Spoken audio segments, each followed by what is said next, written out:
In the early hours of the morning on the 24th of February 2022, millions of Ukrainians woke up to the sound of Russian fighter jets flying overhead, and it was the start of the full-scale invasion of Ukraine. 1 year on, the people of Ukraine are still living in fear. Many are struggling to meet their basic needs, and families are separated. From the very first day, Mission Without Borders in Ukraine and in neighbouring countries has been responding to people's material and spiritual needs, and have been bringing some light into the darkness of war. I recently met with Volodymyr Brychuk, Mission Without Borders Programme Manager in Ukraine, and I asked him what that first day was like and how he and the team in Ukraine have been able to work in the last year. Hi, Volodymyr. Thank you for taking the time to talk to us today. To begin with, can I ask what your experience of that first night back in February last year was like? That was probably one of the most horrible nights in my life. I awoke around 4 a.m. in the morning by the strange sound of the fighter jets over my house. We just, together with my wife, we prayed. And then there was a call from a friend of mine, and he said, the war has started. There was some sense of fear, some really big sense of uncertainty. I have two daughters, small daughters, and my wife, and we started thinking about the safety plan. And just a few days later, my wife and two daughters went to Poland. I stayed. We came to office and we gathered all the staff. We prayed, and we made a plan how to start helping those refugees coming to our area, helping them together with the local churches. And how has the last year been for you and for the mission? This past year was one of the most difficult ones that brought many changes and many challenges to our life, to my personal life, to our church life, and also, of course, to the mission ministry. Mission Without Borders has been in Ukraine for more than 25 years. And for all these years, we tried to support families, children, and elderly people to come out of poverty, to restore relationships, and to let them have hope for future. So when the war came, of course, our priorities changed a bit, and we spent lots of our energy and work with refugees and displaced people. We as Mission in Ukraine, we provided short-term assistance, emergency assistance, such as food parcels, hygiene items, donated goods, some emergency accommodation, transportation, blankets, some other things, and of course spiritual and emotional support, because lots of people were really scared and they looked lost. So whenever we had the chance, we talked that hope can be found in God, and we gave out lots of Bibles and Gospels of John and other Christian literature. Around 14,000 books have been given out by the mission team over the last year. Can you tell me about the material needs that families you were finding families in, the displaced families that you were working? What were the most pressing needs? Well, of course, the most pressing needs for displaced people when they came from area that were under Russian attack, they came to our relatively safe zone. And first of all, they needed accommodation, they needed food, they needed hygiene items, they needed blankets. Some of the families who shared their house with the displaced people, they really needed support in firewood, and mission, we provided firewood and also footwear and clothing, warm clothing for such families.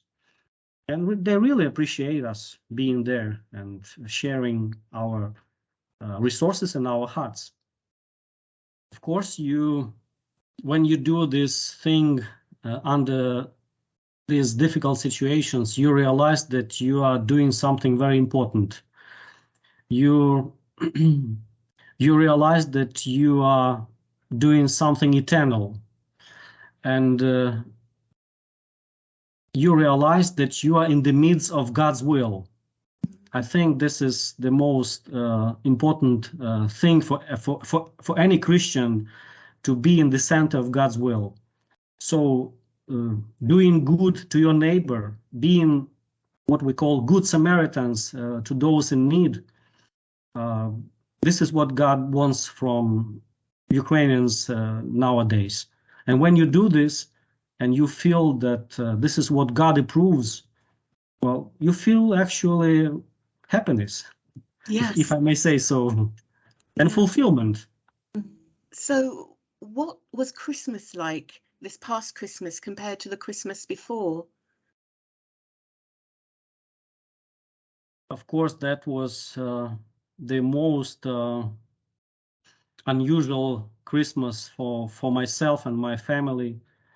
Of course, for my staff colleagues in mission, for many Ukrainians. We called it Christmas at War. First time in my lifetime for my kids. Of course, the church service was a bit different, and our family reunions, they had this side, side of tears and bitterness and very specific prayers to God about deliverance. So we had a mix of feelings, joy and grief. That probably for the first time in my life, because previously Christmas always brought joy, but this one was mixed with grief because of how badly this war impacted many Ukrainians, infrastructure. Lots of Ukrainians left Ukraine. Lots were displaced and they lost everything that they had. So that was really Christmas with tears, but also with hope, because Christmas is about hope. I know that your Operation Christmas Love campaign has been one of the ways of spreading that message of hope. And I can imagine that hope was needed more than ever last Christmas. Operation Christmas Love is a wonderful project that Mission Without Borders in Ukraine has been doing for years at Christmas time. This is actually a great tool to provide a box of food and sweets, of course, for families, and also provide a brochure about why Jesus came. And actually, it's a great evangelistic tool. We have done this for many years, but of course, this Christmas it was really different. This Christmas, we were able to distribute 10,000 Operation Christmas Love parcels with Gospels of John. And also in partnership with some churches, we were able to make some events at Christmas, actually an evangelistic event where we spoke about God, about his love, about why Jesus came, and that hope can be found through Jesus in God. So this Christmas, in partnership with the local church, Mission Without Borders has been able to give out 10,000 food parcels with Gospels of John in more than 120 communities all over Ukraine. That's probably the biggest number of parcels and the biggest number of communities touched and I hope positively impacted by this project. And what's in an Operation Christmas Love box? The box, Operation Christmas Love box, contains food like flour, vegetable oil, some cereals, also some canned meat and fish, and tea, coffee, some sweets, candies for kids, and also a small brochure, actually a Gospel of John, and a little brochure called Why Jesus Came. So the purpose of this box was actually to provide two types of bread: physical bread for family to, to make a Christmas dinner and decently celebrate Christmas, but also spiritual bread in the form of Gospel of John. Thank you, Volodymyr.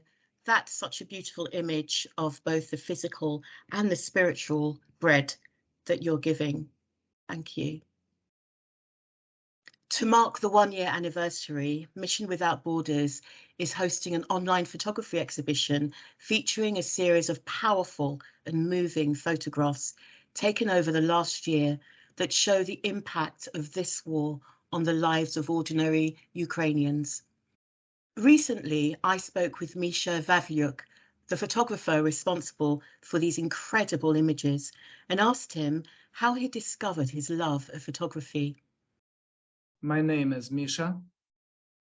I've been working for Mission Without Borders for 15 years, but besides of that, I'm a great fan of photography. I do professional photography. It all started, I believe, in teenage, when I made drawings with ordinary pencil. I was drawing, and when those cameras, easy to use cameras, first digital cameras appeared, I got one, and I just made pictures of my life and what is going on around. And then I started loving landscapes, city life, something I could express. Later, I started thinking that I want someone else to see it, and I want my pictures to be important to someone else. I'm just amazed, because I would never say that I would do such amount of job. I don't know how good it is, but a lot of opportunities that God gave me, and one of them is that I can do photojournalism. I think it is the most like important kind of photography, when you document and you tell others the stories that could have been missed and just disappear. And in kind of a way, we are blessed that this war in Ukraine is an online war, that those war criminals, they cannot just hide their crimes, because many of assets, many of people, they document it and they tell the world about it. I asked Misha if there was a particular photograph that he would like to highlight, and he chose this one. It was taken in the Chernihiv region, which was heavily bombed for 37 days over last February and March. Civilians didn't have time to flee as the attacks started suddenly and without warning. Over 300 people were killed and over 1,000 were injured. Mission Without Borders visited this area 9 days after the Russian troops left the region, delivering emergency food and hygiene parcels. The one that is very meaningful for me, that mattress under the bed.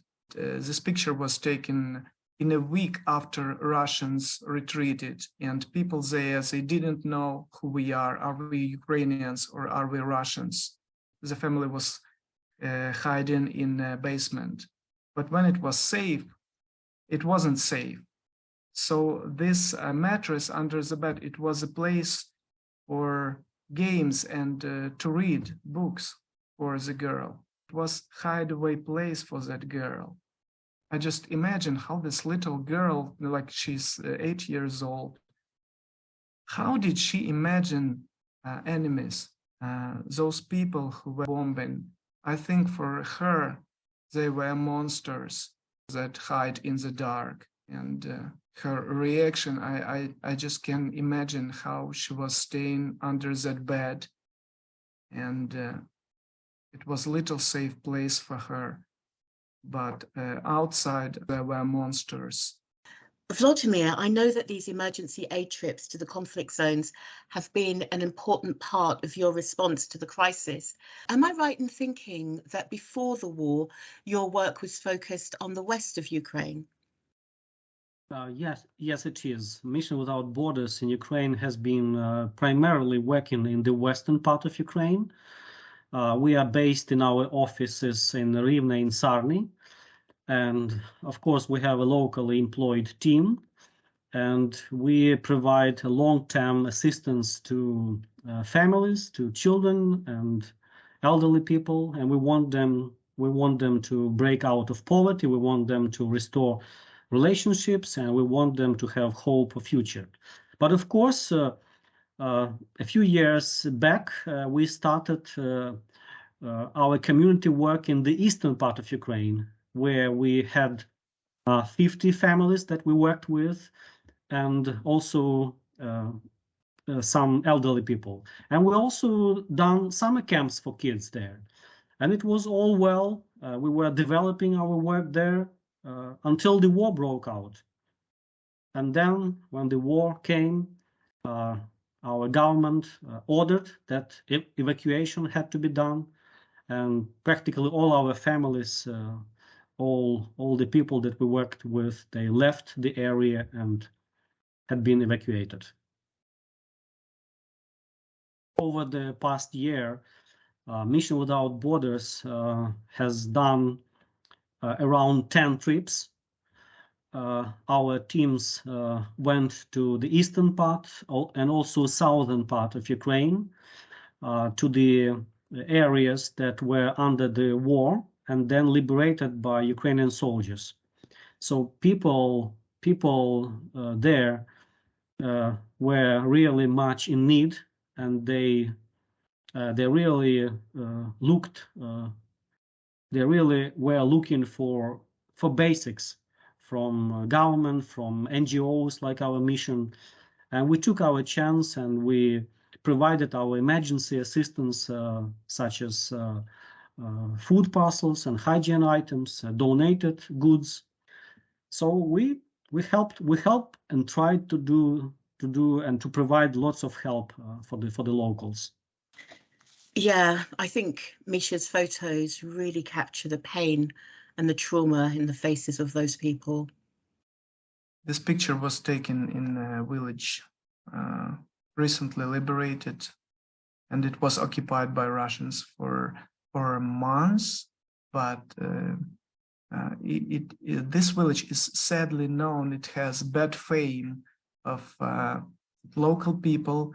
They were locked for all this period. They were locked in the basement with a possibility to go out only once a day into toilet. I don't know the reasons why Russians did that. Maybe for that people wouldn't bother them to rob everything possible. It was, I went through this village, through the houses, and all the doors were destroyed. Russians, they were breaking inside. They were, it was a feeling that they were thirsty for to do evil. I can't explain that. To rob, to destroy, even to kill. There were people killed for a little disobedience. And actually, the man on the picture is under the influence of all this. Actually, right on the picture, he describes when, what does it mean when bombs hit near the house. All his apartment is the windows, the doors inside is destroyed and broken, and he is in despair. I think he just wants to express that the war is an awful thing. You know, I think he didn't have such an experience for all of his life. such a terrible experience for all of his life.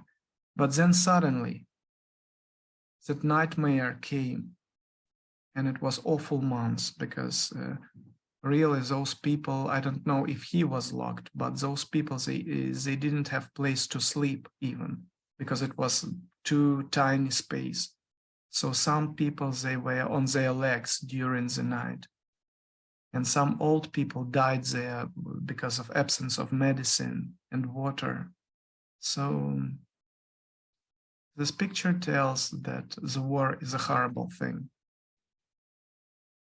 Yeah. The impact of war on children is particularly heartbreaking. I know in normal times you have the summer camps for children. Can you tell us more about that? Summer camp is a great project, one of the wonderful projects that Mission Without Borders has in Ukraine for years. And each summer we would run the camp for nearly 1,000 kids. And last summer we didn't know if we were going to be able to run this camp because of the war situation. But praise God, we were able, and we were really happy to send around 700 children to summer camp, where they spent unforgettable days, and that was a real joy for them. There's a beautiful photograph of two girls jumping into a lake. Is that one of your summer camps? Last August, Mission Without Borders in Ukraine was lucky to run a camp for 120 children, very specific children. Their parents are either on the front line, or either they are in the police structures, or law enforcement, or fire brigades. Some of their parents have been killed in action. So we were able to collect these 120 kids and send them to the place called Voloshki near Rivne town. It's a beautiful camp facility located in the forest, and the local authority gave us permission to do this camp. And even the mayor of the city visited one day those kids and had some talks with them, and they had mutual photographing. So the kids really enjoyed being there, playing and having fun. The food was good. And of course, we made sure Bible studies and worship at evenings were trying to close them and to near them to God and to help them understand God's love. Thank you. There was another photo taken at the summer camp, and as a mother myself, I particularly loved this image. This lady and her daughter, they escaped from a little town in Lugansk region, very close to Russian borders. And from the very first day, there were military actions there and bombings. So they spent a month in the basement, literally. And it was the only way for them to survive. And finally, some volunteers, they broke through to that place to take people, to evacuate. And it was really dangerous to go outside, but they did. And volunteers happily took them to the closest safe town with a railway station. And when the little girl came into the wagon, yes, the train wagon, she asked, should I stay on the floor? Should I lay on the floor? And mother said, no, now it is safe just to sit. So that people, they lost a house, belongings, and all they have is the place in dormitory, in refugee dormitory, and all they have is support and compassion and understanding of those who are around them. The mother's hugs are the safest place. Thank you for your time, and please assure the team that we will all continue to pray for them and for peace.